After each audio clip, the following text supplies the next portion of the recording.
И в божественият свят има азбука, има числа. Всички хора в света представляват живи едно число. Човек е математическа формула.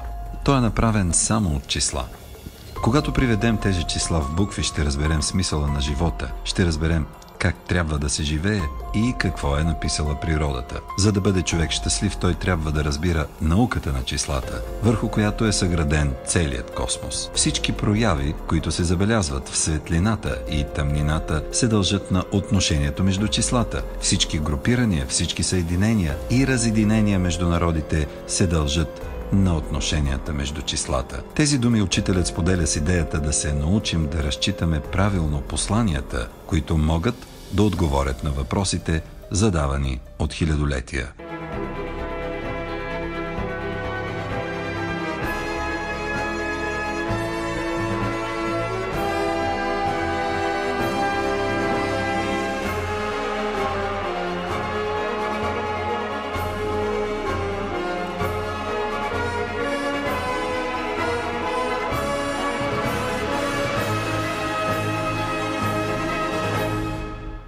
Казвам здравейте и добре дошли на нашия специален лектор и консултант Силва Дончева. Здравейте. Силва, едната епоха отива, другата настъпва. Ще употребя един модерен израз. Има един период на трансформация между двете. Какво се случва? На какво ставаме свидетели? Ставаме свидетели на настъпването, разбира се, на новото и затова на всички ни е толкова тежко. Риби към водолей. Риби към водолей. Разликата е съществена. Първо, защото една водна стихия се замества от една въздушна стихия, която, разбира се, е много по-динамична. Но риби, както казахме миналия път, е свързана епоха с изплащането на греховете. Тоест, тя е една много трудна епоха, една много мъчителна епоха, в което щастието на хората всъщност е било напълно невъзможно. Защото ти си в състояние на плащане.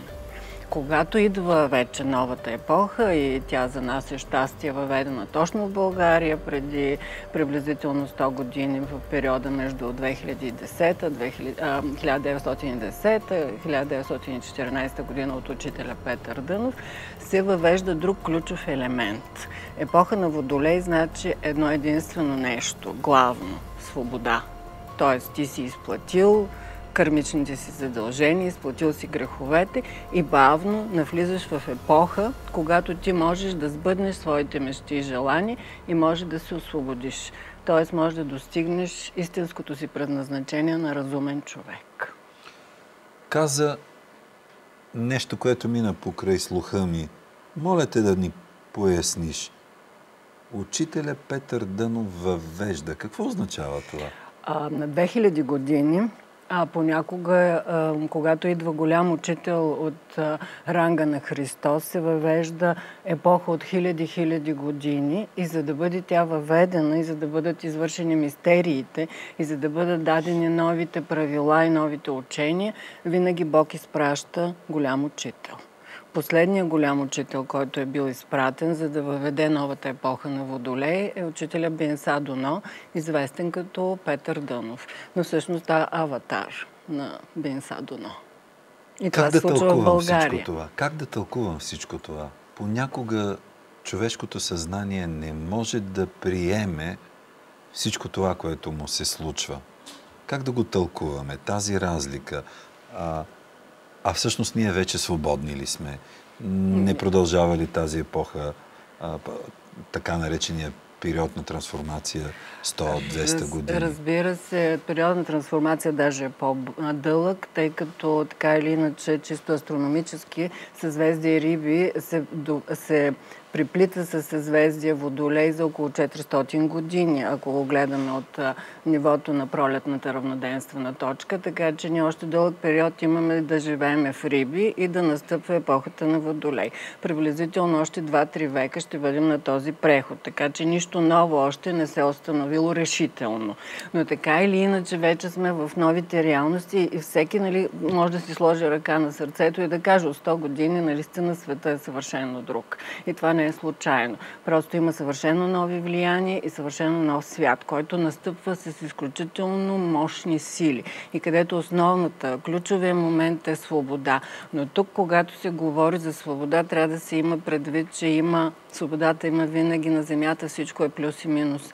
Винаги има две посоки. Свободата може да бъде и анархия. Свободата може да бъде и свобода, която да бъде в служба на другите. И тук е вече големи избор, който всеки човек трябва да направи и което е много свързано с именно учението на учителя, който дава именно правилната посока на Водолея, правилната посока на свободата. Моля те да поясниш какво означава всичко това. Защото когато се въвежда една епоха, големият учител дава всички мистерии. Той извършва всички ритуали по въвеждането на тази епоха и дава тенденциите. И разбира се, обучава определени хора и оставя определени писмени доказателства за това какво трябва да бъде. И в България, в този период, в който учителя работи в края на 19 век до 1944 година, той остава един изключително голям материал, който е свързан и с беседите, свързан и с паневритмията, свързан и с самия символ. Той дава символа на новата епоха и този символ е пентаграм. Тоест, ако в предишната епоха ние говорим за кръста като символ на Риби, сега говорим вече за пентаграмата.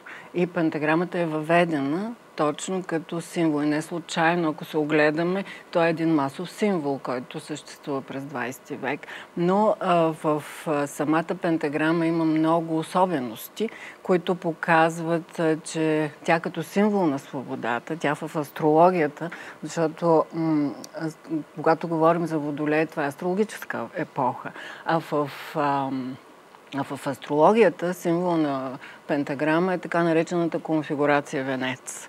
А тя означава свобода.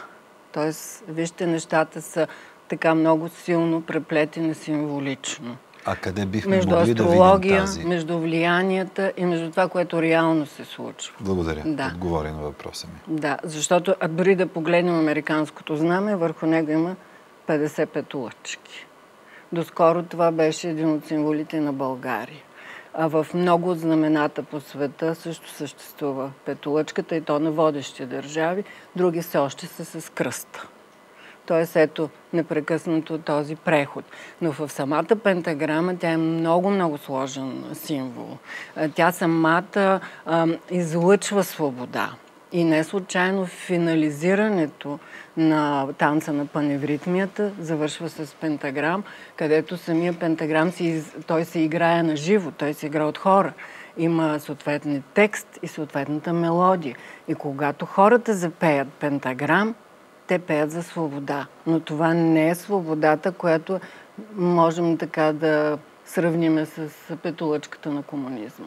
Това са различни неща. Тоест, ние може да имаме пентаграма, която се чертае по правилния начин, пентаграма, която се чертае по неправилния, която е нагоре, която е надолу. Нека да разясним за нашите зрители. Да. Когато пентаграмата е обърната нагоре с върха, това означава единство. И всички символи, защото Бог е един и там е строга иерархия. И тогава над върха на тази пентаграма, това е символ на Христос. Той седи зад върха на тази пентаграма. Ако не дай Боже, обърнем пентаграмата на опаки, той е с върха надолу и вече тя се раздвоява и става с два върха, което вече е символ, който е демоничен и което означава анархия. Тоест не да бъде волята на Бог, а да бъде волята на човека. Т.е. волята на притежатели, на този, който моли или който изисква по-скоро нещо, което е много егоистично и нещо, което е много себично. В самото начало на нашия разговор ти каза нови кодове, ако не греша. Какво означава всичко това? Именно новите кодове, тъй като в самата астрология, самата пентаграма е астрология. Това е конфигурация. Като на върха на всеки хороскоп си има връх и там всъщност е върха на пентаграмата, когато ние вече обсъждаме хороскопите на новото време или когато те са свързани с хороскопи на дадени държави или личности. Така че в новата епоха всеки трябва да разчита хороскопа си така, какво той може да даде на обществото, как той може да служи свободно на Бога и каква е неговата обществена функция. Докато в предишната епоха по-скоро кодовете са свързани с изплащането на греховете, с личната карма, ако щете, на човека, с личните качества на човека и с погледа на човека навътре към себе си. Сега погледа на човека е навън и то е очевадно. Общо взето ние вече живеем в едно общество, което е изключително сложно, където има много сложни вече комуникации, където думата приятелство, свобода и свръхвъзможности са съвършено различни, отколкото преди, да кажем, 100 години.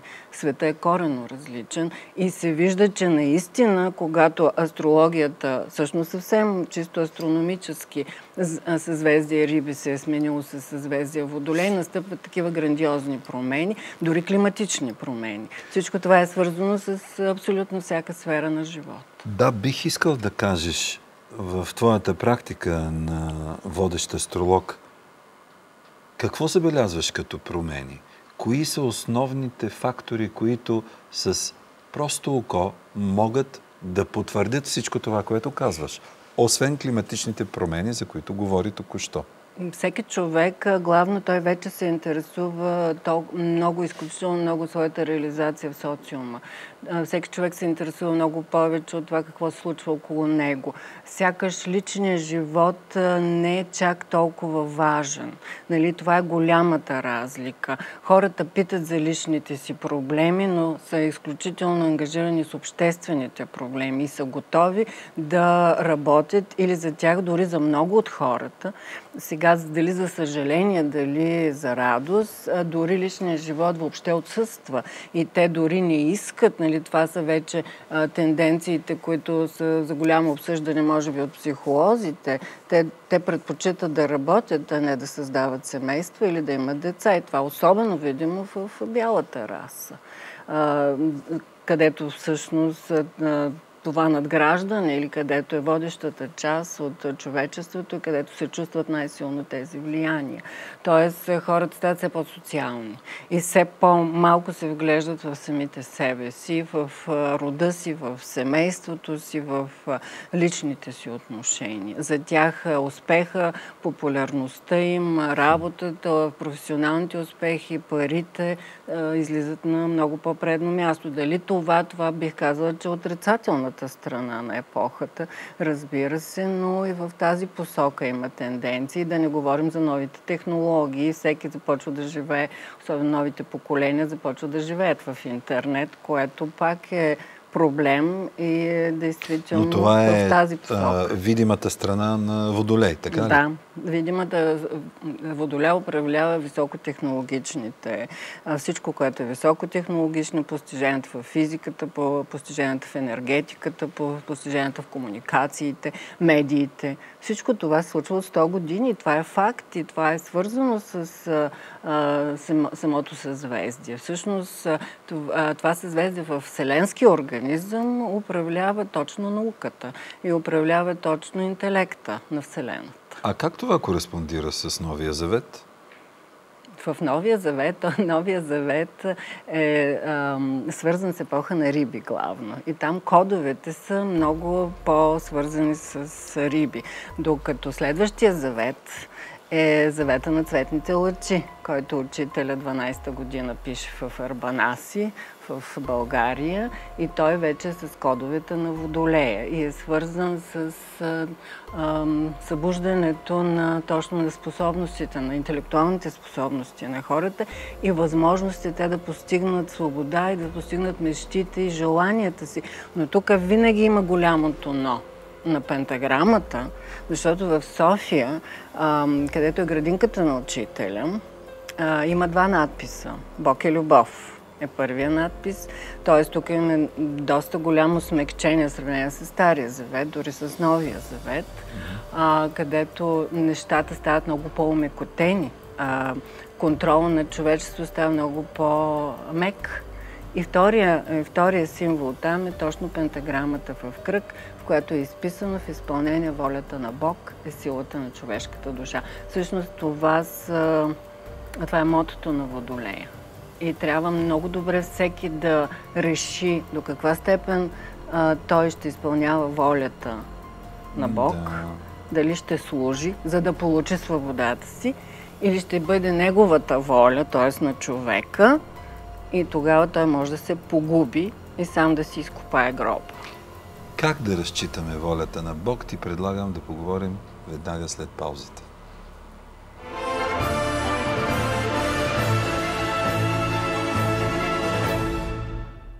Когато приведем тези числа в букви, ще разберем смисъла на живота, ще разберем как трябва да се живее и какво е написала природата. Това не са само послания, а кодировки, придаващи друго значение за разбирането ни за същността на живота, на неговите предизвикателства и това как ние можем да откриваме идващото ново. Преминаването от една епоха в друга е преход, носещ със себе си познание за световете, които ние хората обитаваме. И какво е искал да ни каже учителят Петър Дънов.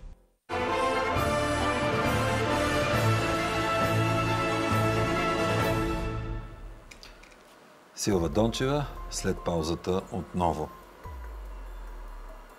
Можеш ли директно да отговориш на въпроса, който ти зададах преди паузата? Да, човек трябва да следи символите около себе си. Или да познава добре хороскопа си, или просто да следва любовта. Значи любовта е висшето изпитание, тъй като тук влизаме в малко по-сложни ситуации на астрологията, но Слънчевата система е рожба на съзвездие Лъв, т.е. тя е част от сърцето на Бог. И всички живи същества. Повтори го още веднъж, ако обичаш по-бавно. Слънчевата система е част от сърцето на Бога. И ние за това сме децата на Бога и за това ние трябва да работим така, че да излъчваме към цялата Вселена, когато, разбира се, достигнем до ангелско състояние, любов. Тоест, ние се подготвяме за това нещо и за това всяко прераждане, всяка дилема, която тук на Земята човек трябва да реши, той трябва да я реши така, че да бъде достоен да му пишат шестица за любов. Тоест, той трябва да влезе в обувките на другите. Нещо, което вече отиваме в риби, нали? Обувките, краката свързани с риби. Ние трябва да усетиме другия човек. Любовта е, когато се съединиш с другия човек като със себе си и не можеш да му навредиш по никакъв начин. Любовта изключва конкуренцията, изключва властта, изключва всичко, което на практика създава войната. Тоест, любовта е мир, и е съвършено противоположна на войната. Но на Земята има страшно много война, вероятно именно за да разберем кое не трябва да правиме и как в състояние на всякакви възможни битки човек трябва да се научи да въдворява мир. И това всъщност по този начин той се учи как се действа с любов. И когато израсне и стигне, примерно когато говорим за пентаграм, пентаграма има 3 части. Пентаграма на учителя, разбира се. Първата част, когато извървява светския човек, който е тръгнал към духовност. Втората част е на пентаграма извървяват така наречените ученици, които, да кажем, са много малко хора, но те наистина минават през 5 върха на Арарат, където се остава кораба на Ной, след това на Мория, където Авраам жертва сина си, всъщност не успява, но Бог се смилява над него, но важно е усещането, че ти можеш да дадеш най-милото си. След това вече е свързан накрая с Голгота, където минава смисъл Синай за Моисей, след това преображение Господне, което също се извършва пред 3 ученика на Христос и накрая Голгота. Тоест ученика минава през тези много сложни посвещения, където жертва абсолютно себе си на Голгота и вече 3-тия кръг на пентаграма е свързан с ангелските посвещения, но тогава това няма смисъл. Нещата са извън на този свят.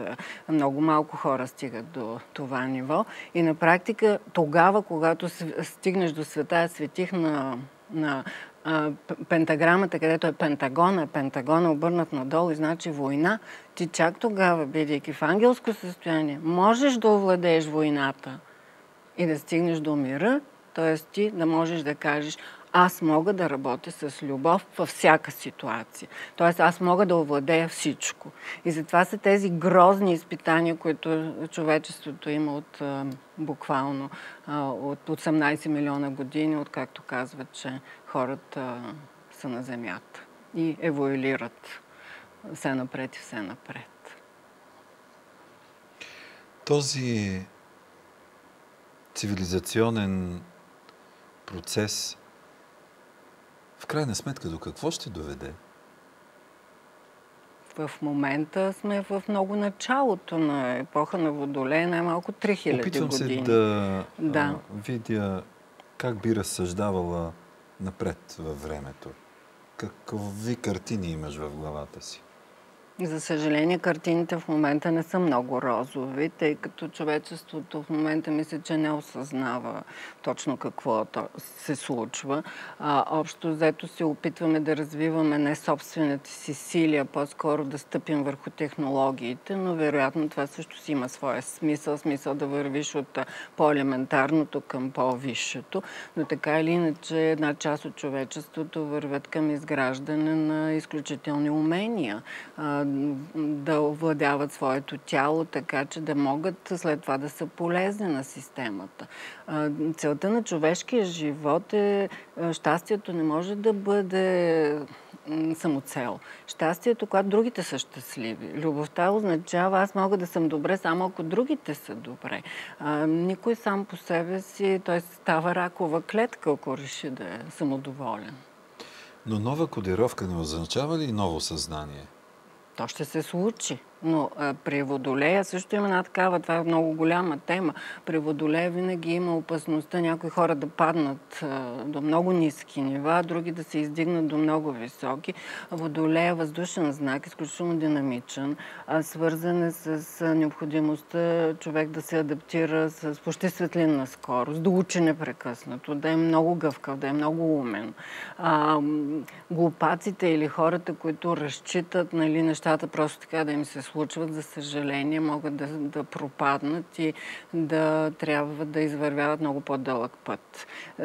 Водолей е свързан с много, много висок интелект. Целта е на практика да се стигне до телепатия, до телекинеза, до левитация, до едни такива доста мечтани състояния от хората. Но те не могат да ги правят, за да властват или за да правят зло.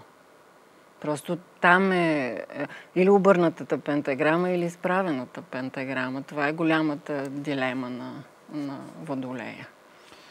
Има ситуации, в които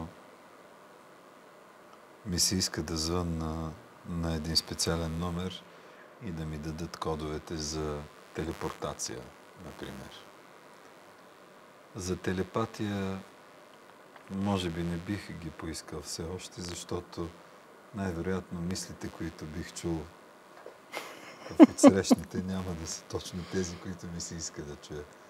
И всичко това не ми ли навежда на мисълта, че не сме израснали още?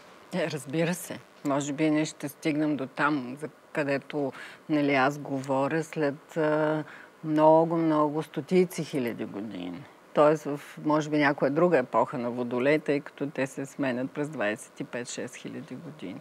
Тоест се извървява целият един цикъл. А като астролог как гледаш на времето? Минало, настояще, бъдеще? Съществуват ли в една линия, в кръг? Как съществува времето за теб? По-скоро, сега сложно е да кажа, може би тук трябва физиците да се произнесат, но по-скоро като цикли. Да. Цикли, астрологията е цикли. Всичко са много сложни цикли, които са един в друг. Включително има и вътрешни. Да, един в друг, включително вътрешни завъртания, които са... всяка планета се започва по много начини, цикли с всяка останала планета. Тоест човешкият мозък все още не може да ги осмисли всички тези много... Те компютрите дори трудно е. Те все още не се справят с астрологията. Прекалено са много конфигурациите. Но могат да се намерят и такива генерални линии. Дънов. Нови кодове. Нова епоха. Ново съзнание. промяна, динамика. Все думи, които водят към нещо, което ние започваме да усещаме буквално с кожата си. Но как то резонира на човешкия ум? Нали всъщност ума е това, от което е добре да бягаме и да слушаме интуицията си. Би трябвало да ги съчетаем. Защото човек е твърде сложно създание, не може само едното или другото да излиза на преден план. Ако говорим чисто астрологически, в епоха на Водолей ума излиза на преден план и интуицията е свързана по-скоро да осъзнаваш откъде идва тази интуиция. Тоест, в епоха на Риби интуицията е неосъзната. Ти просто виждаш една картина, виждаш едни предчувствия. В епоха на Водолей, но тя едва започва. В края на краищата всеки ще знае точно защо мисли това, защо го чувства и каква е логиката и каква е причинно-следствената. Водолей е мрежова система. Мрежова система. Мрежата, нали... Колективно съзнание. Да, колективното съзнание. Тоест във Водолея ти се впускаш, но не чрез компютрите. Трябва мозъка да го направи. И трябва да знае кой му го праща, защо му го праща, но тъй като и науката казва, че работим само с 2-3%, но на практика вътрешният софтуер чете всичко. И когато вие срещнете един човек, вашия мозък го е прочел, но вашето съзнание, тъй като то работи само на 2-3% с тази информация, не може да разбере защо реагира човек по един или друг начин. Но той реагира, защото отсреща се знае всичко. Тоест двата мозъка всичко си знаете един за друг, а съзнанията, работейки само на 2-3%, на практика реагират подсъзнателно, реагират интуитивно на нещо, което не е ясно защо се случва. Но в епоха на Водолей тая съзнателност ще се повиши рязко и ние ще знаеме защо реагираме по определен начин на определена ситуация, на определени хора, защо сме заедно, какви са ни преражданията, нали, колко пъти сме се срещали, но това вече е въпрос. Стоп, това как става? Как става това? А ние с тебе срещали ли сме се? Виж как от едно изречение започваш да активираш в мен много специфични въпроси. Вероятно да, защото сме почти родени в една и съща година, тъй като се раждаме на едни големи групи от по 10 000 души и вероятно сме били пак в един поток най-малкото и повечето ни планети в хороскоп, тежки планети са на едно и също място. По този начин също може да се установяват нещата. И другото, вече усета на всеки човек, разбира се, дали ако ти се разбираш лесно с един човек, ако говорят на един и същи език, ако просто се усещат, разбира се, че не се срещали за първи път. Ако се срещат за първи път, ще стоят на дистанция. Ще бъдат непознати. Но е факта, че ти виждаш един човек, бързо завързваш разговор, ти вече си го среща. Опитвам се да разбера на финала на нашия разговор